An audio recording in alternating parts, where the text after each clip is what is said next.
உண்மையில் அந்த வான்படை தளத்தை பொறுத்தவரையில் பசிபிக் பிராந்திய இந்தோ பசிபிக் பிராந்தியத்தில் அது ஒரு வலிமை மிக்கது. இப்ப நீங்கள் பாத்தீங்கன்னு சொன்னால் சிரியாவில் அண்மையில் தாக்குதல் இடம்பெற்றிருந்தது. அதற்குரிய காரணத்தை அவர் கூறுகிறார்கள், சிரியாவில் இருந்து அமெரிக்கா படையினரை குறைத்து விட்டது. 2000 1000 900 700 குறைத்து விட்டது. அதே போல ஆப்கானிஸ்தானில் இருந்து எடுத்தார்கள். அதே போல இப்போது ஐரோப்பிய நாடுகளில் இருந்து எடுக்கிறார்கள்.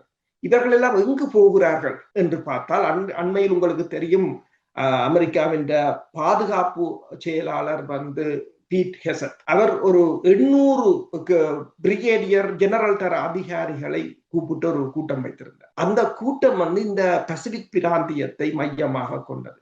இங்கிருந்து எல்லா இடங்களிலும் இருந்து எடுக்கப்படுகின்ற படையினர் எங்கு போய்கொண்டிருக்கிறார்கள் என்றால் பசிபிக் பிராந்தியத்துக்கும் இந்தோ சமுத்திர பிராந்தியத்துக்கும் தான் அவர்கள் மெல்ல மெல்ல நகர்த்தப்பட்டு கொண்டிருக்கிறார்கள். அப்ப இதில் நீங்கள் பாத்தீங்கன்னா சொன்னால், இந்த வான்படை தளத்தை பொறுத்தவரை, பசிபிக் பிராந்திய வான்படை தளத்தை பொறுத்தவரையில் அது ஜப்பானுக்கும் அது மிக முக்கியமானது.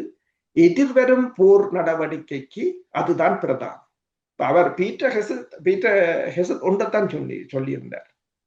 அவர் சொன்னது என்னென்று சொன்னால், நீங்கள் எப்போதும் இயங்கு நிலையில் இருங்கள், இல்லை என்று சொன்னால் நீங்கள் வீட்டுக்கு போய்விடுங்கள்.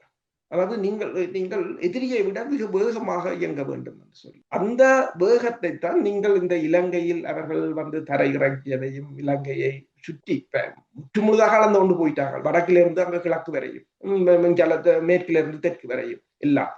அப்ப சுற்றி கொண்டு போனது மட்டுமல்லாது அடுத்து இந்து சமுத்திர பிராந்தியத்துக்குள்ளால் போகின்ற ஷடோ பிளீட்டுக்கு கடுமையான ஒரு பாதிப்பு வரும் என்றுதான் நினைக்கிறேன். இது கடுமையான பாதிப்பு என்றால் இந்தியாவின் எண்ணெய் நிறுவனங்களுக்கு வருகின்ற எரிபொருட்கள், அதாவது தடை செய்யப்பட்ட கப்பல்கள் மூலம் இந்திய நிறுவனங்கள் எண்ணெய்களை வாங்கி கொண்டிருக்கிறார்கள். அது எல்லோருக்கும் தெரிந்த விடயம்.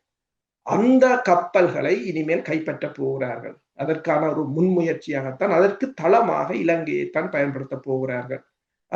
அதுதான் இந்த கேர்னல் தர அதிகாரியின் வரவின்ற உள்நோக்கம் என்று நான் கருதுகிறேன்.